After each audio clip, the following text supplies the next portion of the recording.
The rain was coming down so hard it felt like needles against my skin. My umbrella had flipped inside out twice, and now I was just holding it for the illusion of dignity. Cars hissed past on the slick road outside the Hale Grand Hotel, their headlights slicing through the storm. Then I heard her heels. Sharp, fast, impatient. "Excuse me?" a voice said behind me, clipped and annoyed. I turned. She stood there in a crimson dress that clung to her like fire against the rain. Her hair was pinned up, but a few strands had escaped, framing a face that looked like it didn't tolerate delays. "You're blocking the entrance," she said, eyes darting down to my soaked shirt and broken umbrella. "Are you waiting for someone?" I hesitated, trying not to smile. Just catching my breath, she tilted her head, irritation flickering into amusement. "You work here, don't you? One of the valets?" Her tone wasn't cruel, not yet, but it carried that easy confidence of someone who assumed. I said nothing. The storm filled the silence. She sighed. "Right, look, next time, stand to the side. You're dripping everywhere." Her friend appeared beside her, laughing under a clear umbrella. "Sienna? Leave him. You'll ruin your shoes." Sienna. The name hit me harder than it should have. She looked at me one last time. "You know, you really shouldn't hang around luxury hotels if you can't afford to be inside." I could have told her the truth. That my name was Caspian Hale, that the hotel she was so desperate to get into was mine, that the staff she dismissed worked for me, but instead I just nodded. "You're right. I'll remember that." Something in my calmness threw her off. She blinked, then scoffed. "Whatever." She brushed past me, her perfume mixing with rain and asphalt. It lingered long after she was gone. I watched her step through the revolving doors, laughing with her friend as if I were invisible inside. The chandeliers glowed like constellations. I could see her reflection in the glass, beautiful, sure of herself, untouchable. My chest tightened. Not from anger, not even from humiliation, from curiosity. Who was she when she wasn't performing? Who was she when no one was watching? I turned away and walked toward the side entrance, swiping my ID card. The security guard straightened immediately. "Evening, Mr. Hale." I nodded, my voice quiet. "Evening." Inside the private elevator, the mirrored walls caught my reflection, hair plastered, shirt sticking to my skin, the supposed valet she dismissed. I looked like anything but a CEO. Maybe that was the point. The elevator doors closed, humming softly as they rose to the top floor. I watched the numbers climb, each one echoing with her words. "You shouldn't hang around luxury hotels if you can't afford to be inside." I almost laughed when the doors opened. The warm light of my office welcomed me, floor-to-ceiling glass overlooking the city, rain streaking down the windows like silver veins. I shrugged off my jacket, leaving a wet trail behind. Ronan, my coup, was waiting by the window with a file in hand. "You were gone a while. Did the undercover experiment teach you anything useful tonight?" I smirked faintly. "It did," he raised a brow, "and I met someone interesting." "Interesting or irritating?" "Both." Ronan leaned against the desk. "You know, most CEOs go golfing when they're bored. You play poor just to watch people's reactions." "It's not about reactions," I said quietly, staring at the rain. "It's about truth. People are honest when they think you have nothing to offer them." Ronan chuckled. "So what did this person show you?" I thought of her expression, the way her voice wavered for half a second before she composed herself. "Pride," I said, "and something she's trying very hard to hide." Ronan watched me carefully. "Be careful, Caspian. You have a bad habit of getting invested in the wrong kind of mystery." Maybe he was right, but I couldn't stop the image of her in that crimson dress from replaying in my mind the flash of lightning behind her, the rain clinging to her shoulders, the defiance in her eyes. I leaned against the glass, watching the storm swallow the city. "Her name's Sienna Rowe," I murmured.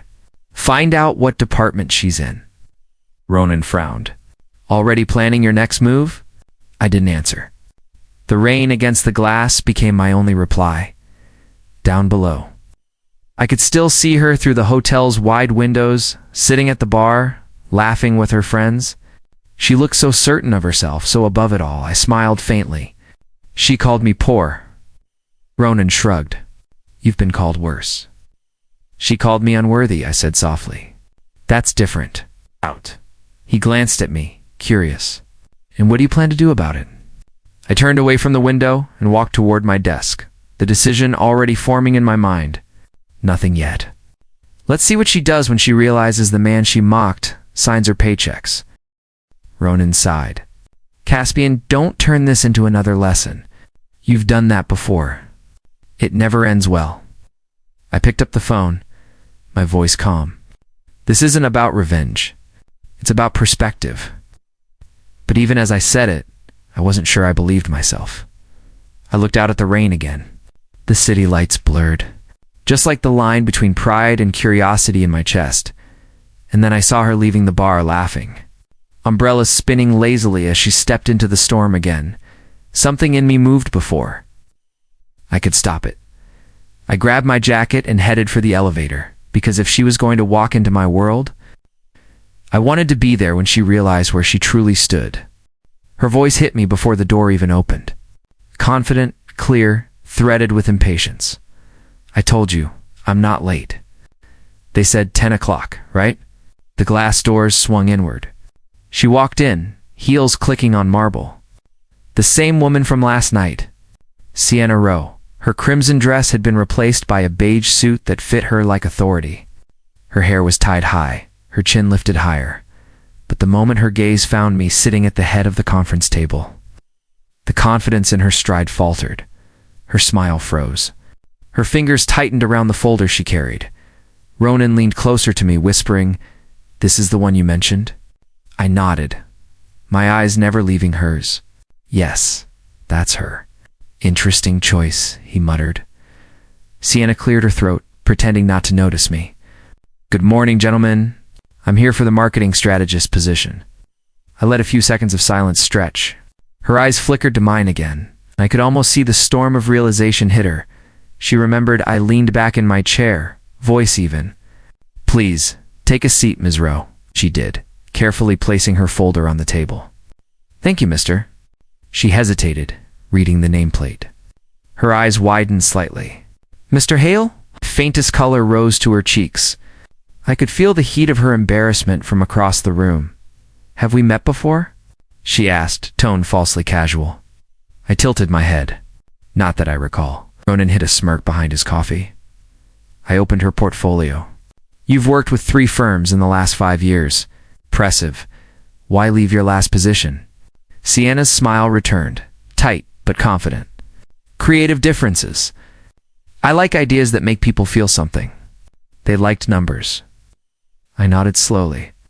"So you prioritize emotion over data." "I prioritize connection," she replied. "Data without emotion is just noise." Her voice was steady again. She was regaining her rhythm, and I couldn't help but admire that. Ronan cut in. "You seem confident. But Hale Enterprises is one of the most data-driven companies in the region. How will you adapt?" Sienna turned to him. "I'll translate the data into stories that move people.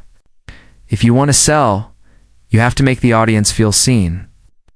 I watched her carefully. "And what if the person in charge doesn't believe in stories?" "Then I'll make them believe," she said quietly. That fire, the same defiance she had last night. It flared again, this time under fluorescent light, instead of THUNDERCLOUDS. I leaned forward. "Let's test that confidence. You have 60 seconds. Sell me something, anything." She froze for a beat. Then she reached into her bag and pulled out a pen. A plain silver pen. "This pen," she began softly, "was made by someone who thought about how it would feel in the hand. Smooth, balanced, simple. You don't notice it, because it does exactly what you need it to. That's what good design should be. Invisible, but unforgettable. Just like good leadership." The room went quiet. Even Ronan raised his eyebrows. I didn't clap. I didn't smile. I only said, "Interesting." Sienna exhaled, masking relief with a polite nod. "Thank you." Ronan scribbled something on his tablet, then whispered to me, "She's good." I replied softly, "Too good to forget a face." She caught that. Her shoulders stiffened, and her eyes darted to mine again. For a second, the mask cracked. Then she laughed lightly. You really don't remember me, do you? I looked straight at her. Should I? She smiled. Maybe not. You seemed ... distracted. Ronan looked between us, sensing the unspoken electricity. All right, Ms. Rowe, you'll hear back from us soon. But I wasn't done. Actually, I said, keeping my tone measured, I have one more question. She turned, wary. Yes. What do you think of people who judge others by appearances? Her breath hitched. Barely noticeable, but I saw it. I think they're short-sighted, she said finally. But sometimes people look poor on purpose, to see who's watching. Our eyes locked. The air thickened. Ronan shifted uncomfortably. I'm going to step out for a minute. When the door clicked shut behind him, the silence felt charged. You're very composed, Ms. Rowe, I said quietly. Even when you're cornered? Years of practice, she said, voice lower now. You'd be surprised what a woman has to smile through in this world. Something flickered in her eyes, pride, pain, or maybe regret. I stood, walking toward the window. The city spread beneath us, drenched in sunlight after the storm. I don't like wasting time, I said. You're hired, she blinked. What? You start tomorrow, she stared at me. You don't even know if I'm qualified. I know enough. I turned to face her fully. But there's a condition. Her lips parted slightly. Condition. You'll report directly to me. Her composure slipped. I thought the position was under the marketing director. It was, I said. Now it isn't. Her voice sharpened. Why? To make me pay for whatever you think I said last night? I took a step closer. Close enough to see the tremor in her pulse. I don't make people pay. I give them opportunities to prove me wrong. Her breath hitched again. And if I don't want the job, then you'll spend the rest of your career wondering what would have happened if you'd stayed. For a moment, neither of us moved. The tension hung heavy, electric. She finally picked up her folder. Fine, I'll take it. But I'm not here to play games. I smiled faintly. Neither am I. She walked out, her perfume lingering in the air long after the door shut. Ronan stepped back in, raising a brow. So, how did that go? I looked at the empty chair she'd left behind. Better than expected. He studied me for a second. Caspian, whatever this is, don't mix business with curiosity. I turned toward the window again, watching her figure disappear down the hallway. Too late, I said softly. Her voice filled the room before I even looked up from my desk. No, the colors don't work. The tone is all wrong. Sienna was standing by the digital board, hair tied in a loose bun, a pencil tucked behind her ear. Her blazer hung over the chair, sleeves rolled to her elbows. Her eyes, sharp and alive, darted from slide to slide. It had been 3 weeks since I made her report directly to me. 3 weeks of arguments, late nights, and tension that refused to die. She turned suddenly, catching me watching her. Do you have something to add, mister? Hail. Her voice carried that mix of challenge and mockery that only she could pull off. I leaned back, folding my arms. I was just waiting to see how long it would take before you disagreed with me again. She smirked. I don't disagree for sport. I disagree when you're wrong. And how often does that happen? More than you think. Her confidence should have irritated me. Instead, it fascinated me. Taylor, her colleague, tried to break the growing silence. Sienna, maybe we should.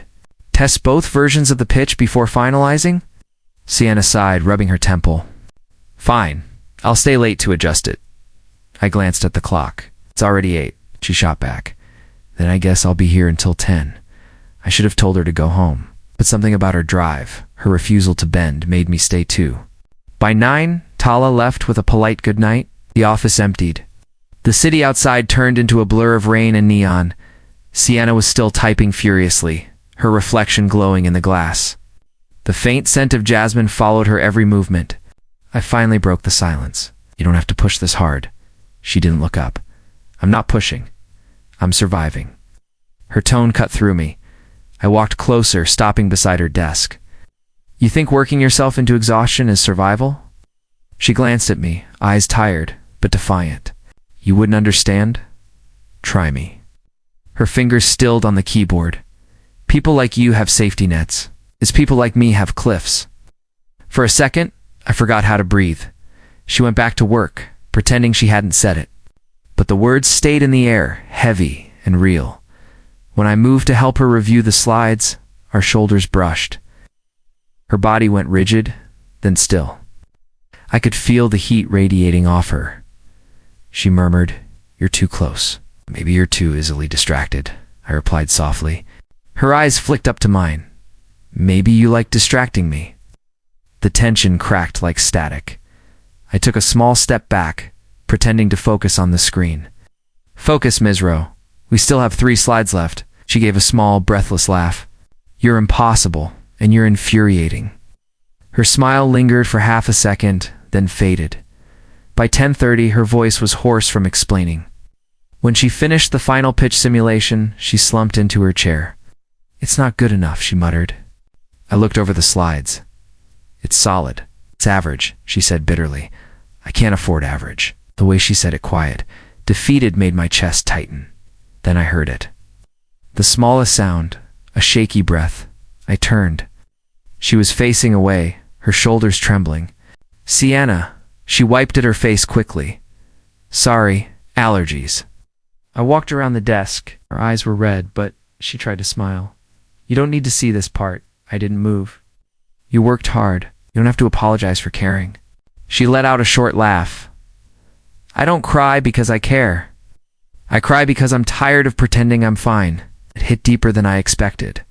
For the first time since I met her, she wasn't sharp. She wasn't proud. She was just. I said quietly, "You don't have to pretend around me." Her gaze softened. "That's not fair. You're my boss." I didn't mean professionally. The silence that followed felt dangerous, as the hum of the city below filled the gap between our breaths. Then she whispered, "Thank you." It was barely audible. It was the first time she'd said it to me without sarcasm. Something in my chest shifted when she finally stood to leave. She was quiet, eyes downcast. I followed her out into the hallway, lights dim and cold. At the elevator, she spoke softly. "I know I've been difficult. You probably regret hiring me." I don't," I said. She looked up. "Why not?" "Because you remind me that I can still feel something." Her eyes widened slightly. Then she looked away, lips parting as if to speak. Instead, she pressed the elevator button. The doors opened. She stepped inside, then turned to me. "Good night, Kaz." She said the name hung in the air like lightning. Her eyes widened. "I mean, Mr. Hale. Sorry. Habit." The doors closed before I could answer. I stood there for a long time, staring at my reflection in the dark glass. "Kaz," I whispered, testing the sound of it. It had been years since anyone said my name like that. I didn't expect her invitation. It arrived through an email titled "Truce." No details. Just an address and time. When I walked into the restaurant, the air smelled of rosemary and wine. Soft jazz played under the low hum of conversations. And then I saw her, Sienna. She was already seated near the window, candlelight catching the shimmer of her dark green dress. The sight hit harder than I was prepared for. She stood when she saw me. "I didn't think you'd come. I didn't think you'd ask." Her lips curved slightly. "Maybe I'm tired of fighting." I took my seat across from her. The candle between us flickered, throwing shadows across her face. "So this is what peace looks like," I said. "Candlelight and strategic lighting." "Act," she laughed softly. "You make it sound like a business meeting. With you it always feels like one." Her eyes met mine. "Maybe tonight it doesn't have to." The waiter arrived. We ordered. Small talk filled the space about projects, the city, the way ambition burns people out. But beneath it all was something else. A pull neither of us wanted to name. When the food came, she set her fork down and looked at me. "You know, I used to think you were a control freak. Used to." She nodded. "Now I think you're just ... careful. You hide things behind silence." I studied her face. "And what do you hide behind all that confidence?" She smiled, but it didn't reach her eyes. Fear of being ordinary. That was the first time she'd said something vulnerable without covering it up with sarcasm. I said quietly, "You're anything but ordinary." Her breath hitched. "You shouldn't say things like that." "Why not?" "Because I might start to believe them." The silence that followed was thick enough to touch. Her gaze dropped to the candle flame, then back to me. "You're mysterious, Kaz. Sometimes I can't tell if you're real or just playing a part." I leaned forward slightly. "In which do you think it is?" "I haven't decided yet." I smirked. "Maybe I'm both. A rich man pretending to be poor. Or a poor man pretending to be rich." Her eyes narrowed with curiosity. "So which is it?" "If I told you, it would ruin the mystery." She laughed, but I caught the unease behind it. "You really do enjoy being unpredictable. Maybe I just like keeping you guessing." Her foot brushed mine under the table. She froze, then pulled back quickly. Her cheeks flushed. "Sorry," she murmured. I didn't look away. "You don't have to be sorry." The air between us shifted, charged. Her eyes softened, and for a moment I thought she might actually say what she was thinking. Then a voice shattered the calm. "Kaz, Ronan." He stood at the edge of the table, tall, sharp, his jaw tight. His presence was like cold air entering a warm room. Sienna blinked in surprise. "Ronan, what are you doing here?" He ignored her and looked straight at me. "Can we talk?" "Not now, it's important." I kept my voice steady. "Later." His eyes flicked to Sienna, then back to me. "You're forgetting why you're here." Her expression shifted. Confusion, then suspicion. "Ronan," I warned. He didn't stop. "You're getting too close." "You know what that means?" Sienna's fork clattered onto her plate. "What is he talking about?" I stood up, forcing calm into my voice. "Ronan. Outside. Now." He looked at me one last time, frustration flashing in his eyes, then turned and walked out. I followed him to the curb. The night air colder than it should have been. "What the hell was that?" I hissed. He crossed his arms. "You think I can stand by while you forget the plan?" "She's not supposed to trust you. You're supposed to make her talk." "Keep your voice down. You're slipping, Kaz." "I can see it." Clenched my jaw. "It's under control." Ronan shook his head. "It doesn't look like it." Then he walked away. Disappearing into the crowd, I stood there for a long second, breathing hard. When I went back inside, Sienna wasn't at the table. Her chair was empty. The candle still burned. Flickering like a warning, I scanned the room, then spotted her near the entrance. She was standing alone, her coat in her hands. Her eyes found mine cold and unreadable. "Did you hear that?" I asked quietly. She tilted her head. "You mean the part where your friend said you're making me talk?" Her voice was calm, but I could see the tremor in her hand. "It's not what it sounded like." "Then tell me what it is." I hesitated. Too long, her laugh was sharp and hollow. "Right? The mysterious man stays mysterious. Sienna, please." She shook her head. "You know, for a moment, I actually believed this was real." She turned and walked toward the door. I wanted to follow, to explain. But my legs refused to move. The only thing I could do was watch her leave the sound of her heels. Fading into the night, the candle sputtered once, then went out. The whispers started before noon. By the time I reached the office, the air felt charged. Conversations dropped the moment I walked by.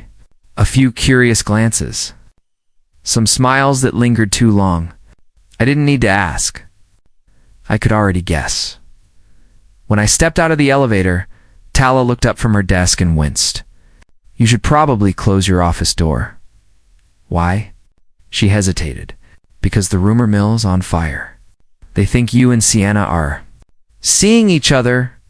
I exhaled slowly. "Of course they do. She's not taking it well." I didn't have to wait long to find out what that meant. The door slammed open. Sienna stormed in, eyes blazing, holding her phone like a weapon. "Did you start this?" I stayed seated. "Start what?" "Don't play dumb. Everyone's whispering that I slept my way into this position." Her voice cracked, half fury, half humiliation. I stood, keeping my tone even. Sienna, calm down, calm down. You're the CEO. You could stop this in a second. And say what exactly? That it's false? That you mean nothing to me? Her eyes widened. You think this is funny? No, I think it's complicated. She stepped closer, her heels sharp against the marble. You like this, don't you? Watching me squirm? I felt heat rise behind my collar. That's not fair. Neither is this rumor. She looked like she was holding herself together by sheer force. Her hands trembled, but her chin stayed high. Who told you about it? I asked. Everyone.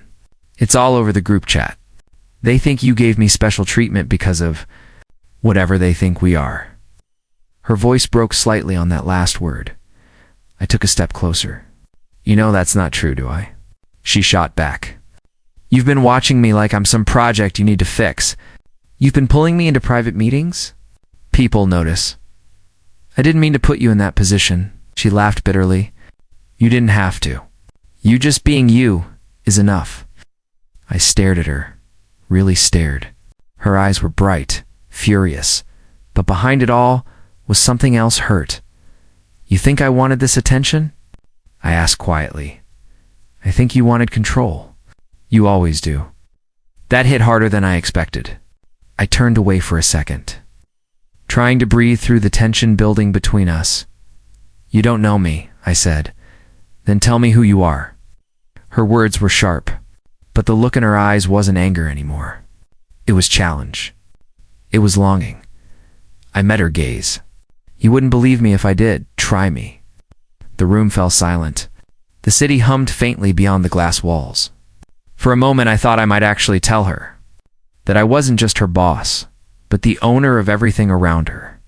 That every rumor, every whisper, was a knife twisting into a secret I'd built with precision. But I didn't. Instead, I said, you deserve better than gossip. She took a breath, stepping closer. Too close. I could smell her perfume, soft and familiar. Her voice dropped. Then stop looking at me like you want me to believe it. What if I do? Her eyes flicked to my mouth, just for a second, and then she kissed me. It wasn't planned. It wasn't gentle. It was sharp and full of everything we hadn't said since that night at the restaurant. I froze. Then, just as suddenly, she pulled away, breath trembling. I shouldn't have done that, Sienna. Don't. Her voice cracked. This was a mistake. She turned and ran out before I could move. The door closed behind her with a dull thud. For a long time, I just stood there, my heart pounding like I'd been caught doing something forbidden. My reflection in the glass looked like a man I didn't recognize. Ronan's words echoed in my mind. You're getting too close. Maybe he was right. By the time I sat back at my desk, my phone buzzed with messages. The rumor had exploded. Someone had taken a photo of the kiss. Grainy, distant but unmistakable. My jaw tightened. Someone wanted this chaos. Someone inside, hours later, I found out who saw it first. Tala, she came into my office quietly. She's not answering my calls, she said. Where is she? She left early. Said she needed air. Tala hesitated, then added, she looked like she'd seen a ghost. I rubbed a hand over my face. Thank you. When Tala left, the silence of the office returned. Only the ticking of the clock filled the room. I didn't know that while I sat there, trying to figure out who started the rumor. Sienna was sitting alone in her apartment, her laptop open, heart still racing, because that was when she received it. An anonymous email, no message. Just an image attached. A photo of me and Ronan at a board meeting, both in suits, both smiling beneath a banner that read Hail Industries Executive Summit. The caption beneath it read only 4 words. Do you know him now? The office was supposed to be empty that night. Everyone had gone home hours ago. Only the hum of the elevators and the rain tapping against the glass walls filled the silence. I was in my office, reading the quarterly report, when the sound of heels echoed down the hallway, sharp, hesitant, familiar. Sienna. I stepped out quietly. The lights dim. She didn't notice me at first. She was standing in front of the executive wall, a long panel of black marble, gold letters gleaming under the low lights. Her hand trembled as she traced the top name, Caspian Hale, CEO and founder. Her voice was barely a whisper. No, something in my chest twisted. Sienna. She spun around. Her face was pale, her eyes wide. For a second, neither of us spoke. Then she laughed softly, but there was nothing amused about it. Tell me this isn't real. I took a step forward. I can explain. Explain. She repeated, her tone sharp. Explain how the man I thought was just another middle manager is actually my boss's boss? The man who let me humiliate him in the rain. The man who's been playing me this entire time? I wasn't playing you. You lied to me. Her voice cracked on the last word. I moved closer, slow, careful. I didn't lie. I just didn't tell you everything. She stared at me, eyes burning. That's the same thing, Caspian. Hearing my full name from her lips hit harder than I expected. I needed to understand the people who work for me, I said. So I went undercover. I wanted to see how my company really functioned, who my employees really were. And what was I? She asked bitterly. A case study? An experiment? The loud, arrogant girl who called you poor so you could feel powerful again? No. My voice rose before I could stop it. You were the one person who didn't treat me like a name on a wall. You were real. Her expression faltered for a second, then hardened again. You let me believe you were struggling. You let me talk to you like we were equals. I wanted to tell you. I tried. But every time I looked at you, I knew if I said the truth, I'd lose whatever this was. She laughed quietly, shaking her head. You already lost it. The sound of her voice hit me like a punch. She stepped closer, eyes glistening. Do you have any idea what it feels like? To finally trust someone, only to find out you were the joke the whole time. You weren't a joke. She slapped me. Hard. The sound echoed down the hall. For a moment, everything stopped. I didn't move. I didn't even breathe. She whispered, You made me a fool. Her hand was still trembling. I wanted to reach for her, to pull her close, to tell her that none of this was meant to hurt her. But the distance between us felt impossible now. Sienna, I never wanted revenge, I said quietly. It started that way, maybe, but it changed. You changed me. She blinked, tears threatening to fall. You don't get to say that. I took one more step forward. I mean it. You were the first person who made me feel seen. Then why did you hide? Because I was afraid. She looked at me for a long moment. Then she shook her head slowly. You had all the power, Caspian.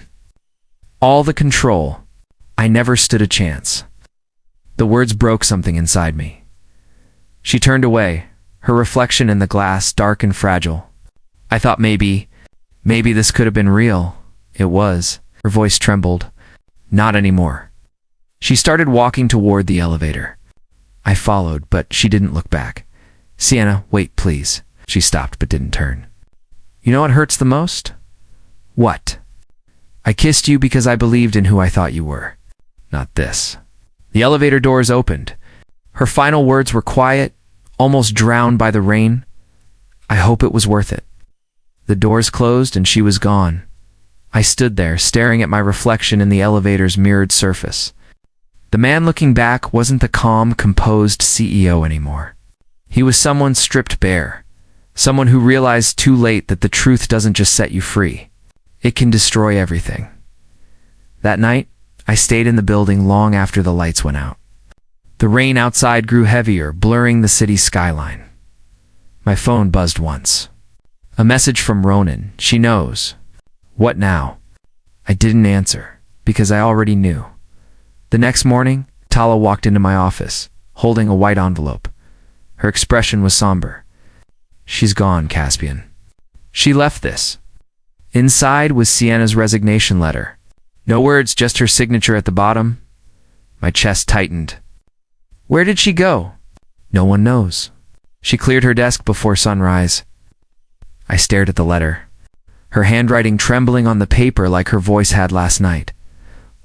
All I could think was how I'd spent years building an empire, protecting secrets and maintaining control, and somehow I'd lost the only thing that ever made any of it mean something.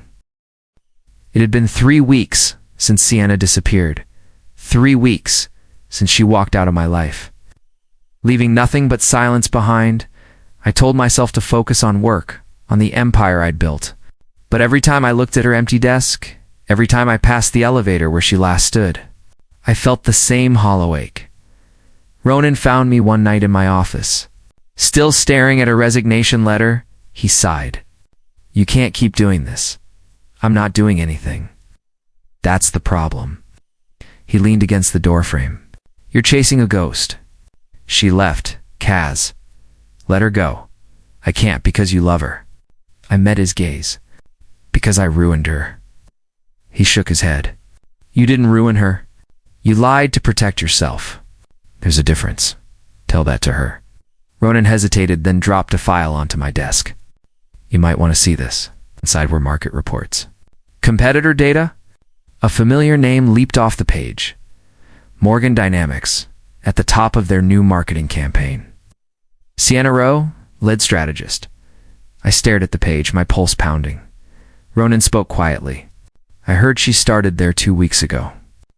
They poached her fast. Poached or planted." I muttered. He frowned. "You think Elise is behind it?" I didn't answer. Elise Morgan. My ex. My former business partner. The woman who once said she loved me, then sold our shared project to my rivals out of spite. If Sienna was with her now, it wasn't a coincidence. I stood. "I need to see her." Ronan's voice followed me as I walked to the door. "Kaz, don't do something you'll regret. It's too late for that." 2 nights later, I walked into the launch party for Morgan Dynamics' new campaign. The venue glowed gold and white. Chandeliers casting light across rows of champagne glasses and well-dressed strangers. The hum of laughter filled the air. I could feel the weight of curious eyes as I entered. Elise spotted me instantly. She moved toward me with that same smooth confidence. She always had sleek black gown, diamond earrings, and a smile that never reached her eyes. "Caspian Hale," she said. "You really do know how to make an entrance." "Still dramatic as ever, Elise. Could say the same about you." "Crashing my event? That's bold." "I came to congratulate you." "Liar," she said softly. "You came for her." My jaw tightened. "Where is she?" Elise's smile widened. "You mean Sienna?" "My newest star? She's remarkable. Ambitious, sharp, and heartbreakingly beautiful. I can see why you're obsessed." My hands curled into fists. "What do you want from her?" "Nothing she hasn't already offered." She tilted her head. "You know, she never told me who you really were, but I did my homework." Poor Sienna. Betrayed twice by the same man in different ways. "I'm giving her an opportunity," Elise said smoothly. "She's angry, Kaz. She wants to prove herself. I'm simply giving her the stage, right?" Before I could respond, the lights dimmed. A spotlight flared on the main stage. Elise smiled. Showtime. Music swelled. The crowd turned, and then I saw her, Sienna, standing under the spotlight, poised and radiant, in a crimson dress that caught the light like fire. The same one she wore the night we met. She looked different, sharper, colder. The softness in her eyes was gone, replaced by focus and distance. She held the microphone with steady hands. "Good evening, everyone. Tonight, we unveil a vision of change, a future where integrity meets innovation." Her voice was confident, calm. I could barely breathe. Elise leaned closer, whispering near my ear. "Beautiful, isn't she? You really should have told her who you were sooner.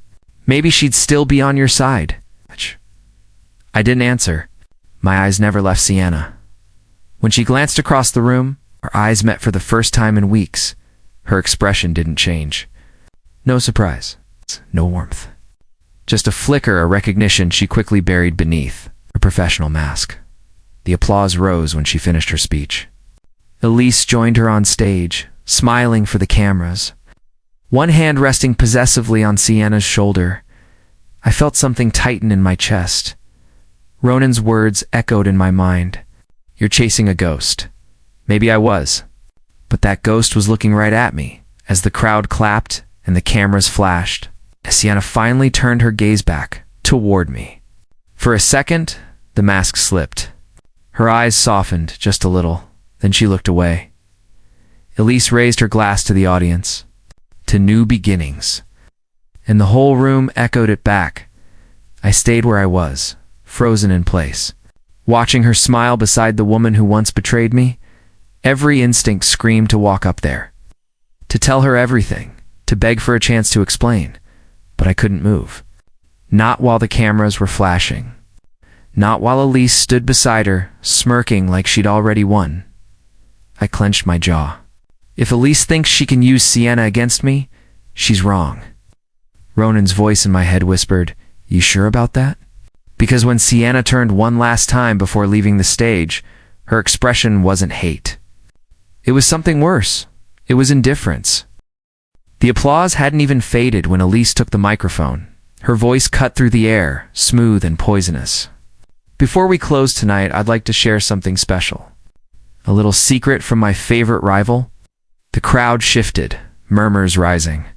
I froze near the back of the room, already sensing what she was about to do. Sienna turned, confusion flashing in her eyes. Elise smiled sweetly at her, then gestured to the screen behind them.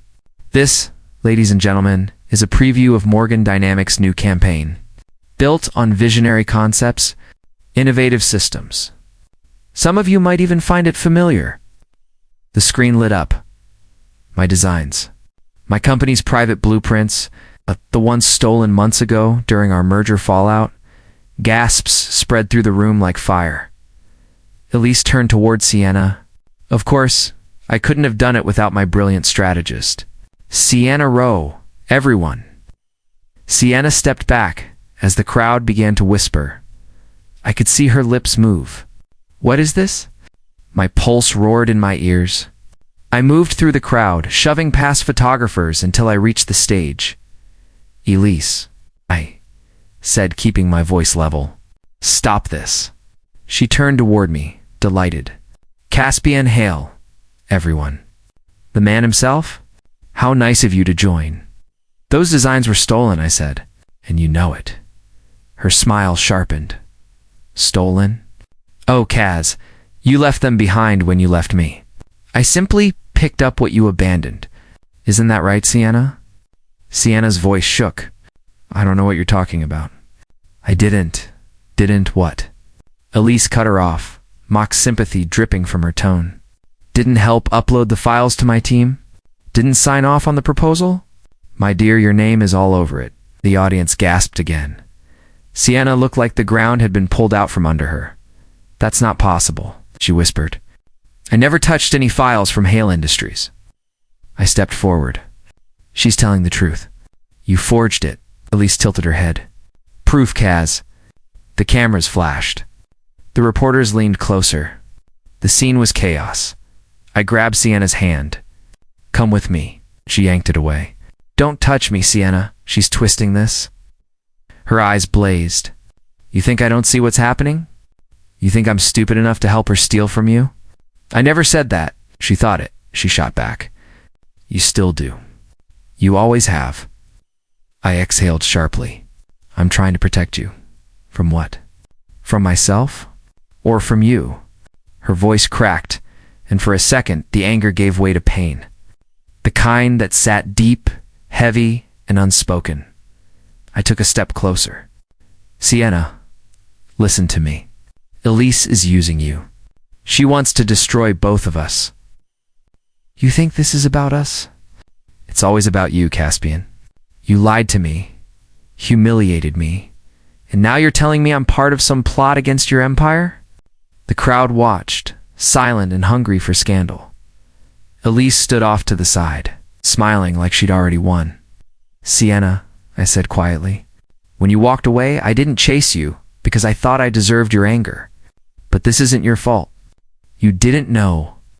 Her eyes flickered, the wall around her trembling for a moment.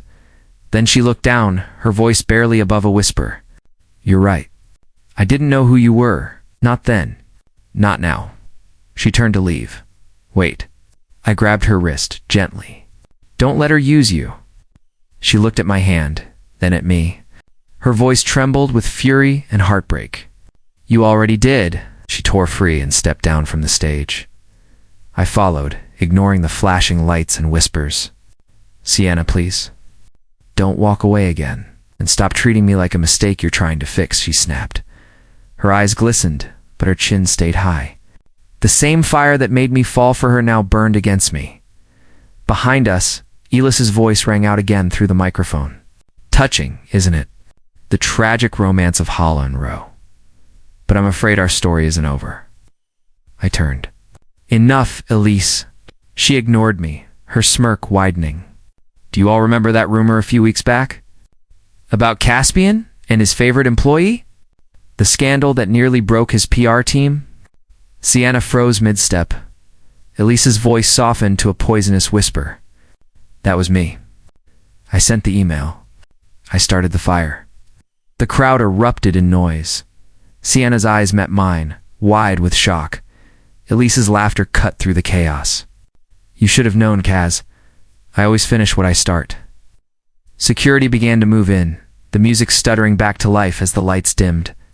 Reporters shouted questions, flashes blinding my vision. I stood there, breathing hard, as Sienna stepped back. Her expression shattered. She whispered, You knew? No, I said. I swear to you I didn't. But I could see it in her face. She wasn't sure if she believed me anymore. Elise watched from the stage. Satisfied, her glass raised high. To the truth, she said. Smiling down at us, it always finds its way out. The rain came down in sheets, cold and merciless. My shoes sank into the mud as I ran past the gates of Elise's mansion. Searching for her, Sienna stood by the fountain, drenched to the bone, her hair clinging to her face. Her arms were wrapped around herself like she was trying to hold her world together. Sienna, called out. She didn't turn. Her shoulders shook, but her voice was steady. You shouldn't be here. I've been looking for you for days. Her laugh was small and broken. And now you found me. Congratulations. I stepped closer. You think I wanted it to be like this? She spun around, eyes blazing through the rain. You lied to me, Caspian. Every word, every touch, every moment, all of it was built on a lie. I swallowed hard. It wasn't meant to be. Then what was it meant to be? She shouted, Some kind of test? Did I pass or fail? Her voice cracked at the end. It hit me harder than any accusation ever could. I didn't plan it like that, I said quietly. At first, yes, I wanted revenge. I wanted to see if you were like her, Elise. She whispered. I nodded. She betrayed me. Took everything I built and sold it to my competitors. After her, I didn't trust anyone. Not friends, not partners, not even myself. I told myself I'd never let anyone get that close again. And then you met me, she said, almost to herself. I took a step closer, and everything changed. Her eyes softened for a moment before hardening again. But you still lied. I didn't try to defend myself. The truth sat heavy on my tongue. You asked who I was that night in the rain, I said. And for the first time in years, I wanted to be someone different. Someone you could meet without the name, without the money, without the power. Just me. She blinked, her tears mixing with the rain. Then why didn't you tell me the truth when I started falling for you? Because I was already falling too, I said. And I was terrified you'd walk away if you knew. She looked away, voice trembling. You didn't trust me enough to be honest. The silence between us was deafening. The rain filled every space our words couldn't. I reached out, my hand hovering near hers. Sienna, please. Let me make this right. She hesitated, her fingers twitching, then pulled her hand back. You can't fix this with apologies. You built walls around your heart, and you made me climb them blindfolded. Her words cut deep. I wanted to tell her she was wrong, but she wasn't. Do you hate me? I asked. Her eyes glimmered in the dim light. I wish I did. It would be easier. For a moment, Everything was still, just rain, thunder, and the ache of what we'd broken. Then she took a shaky breath. Elise told me you'd come. She said you'd try to make me feel guilty. She's manipulating you, I said. I know, she whispered. But she's right about one thing. You and I bring out the worst in each other. I don't believe that. And look at us, she said, motioning between us. Look at what's left. Her mascara had streaked, her lips were trembling, yet she had never looked more real. I don't care what's left, I said. I just care that you're still here. Her breath caught. You always say the right thing too late. The rain softened, falling like whispers now. I stepped closer, close enough to feel her shiver. Give me one more chance, I said. Not as Caspian Hale, not as your boss, just as the man who can't stop thinking about you. She stared at me, eyes full of war. You had your chance. I felt the sting before the words even left her mouth. Goodbye. Caspian. She turned and started walking toward the driveway, her heels sinking into the wet gravel. Then the world exploded. A deafening roar shook the ground. A flash of fire lit up the sky behind her. I threw my arms around her and pulled her down just as shards of glass rained from the mansion windows. The heat burned my skin. For a moment, everything went white. When the smoke cleared, I looked up. Elise's black car was engulfed in flames, the fire swallowing it whole. Sienna gasped, covering her mouth. Oh my God, someone's inside. I scrambled to my feet, the smell of gasoline thick in the air. Stay here, Caspian, wait, she cried, grabbing my arm. Her hand was shaking. I looked into her eyes, the fear, the confusion, the unspoken things that still lived between us. I have to see, I said. She shook her head, tears mixing with rain. What if it's her? I hesitated, my pulse pounding. Behind us, the flames crackled louder, consuming everything. And then, through the smoke, a shadow moved. Someone was there. Rain again. Always the rain. It came softly this time, not like the storm that tore us apart, but like something that wanted to start over. I stood outside the old cafe, the one near the hotel where I first saw her. The same red awning, the same warm glow behind fogged windows. My reflection stared back at me from the glass, older, tired, but finally honest. Then I saw her. Sienna sat by the window, her hair loose, a cup of untouched coffee in front of her. She wasn't in crimson tonight, but in a soft gray sweater. Simpler. Real. My heart clenched anyway. I pushed open the door. The bell above it chimed softly. Her eyes lifted, and for a moment the whole world went quiet. Caspian. She said my name barely a whisper. I nodded, taking the seat across from her. You came back, she smiled faintly. You always knew I would. We sat in silence. The rain tapped against the glass between us like a slow heartbeat. I heard Elise is gone, she said finally. She staged it, I replied. The car, the fire, all of it. She's in Monaco now under another name. Sienna's eyes fell to her cup. So she got away. For now, I said. But I'm done chasing ghosts. Her lips parted like she wanted to say something, but she stopped. I could feel the distance between us. Thin, fragile, but still there. The police cleared you, I said quietly. The board too. You're free? I didn't care about the board, she said. I cared about you. The words hit hard.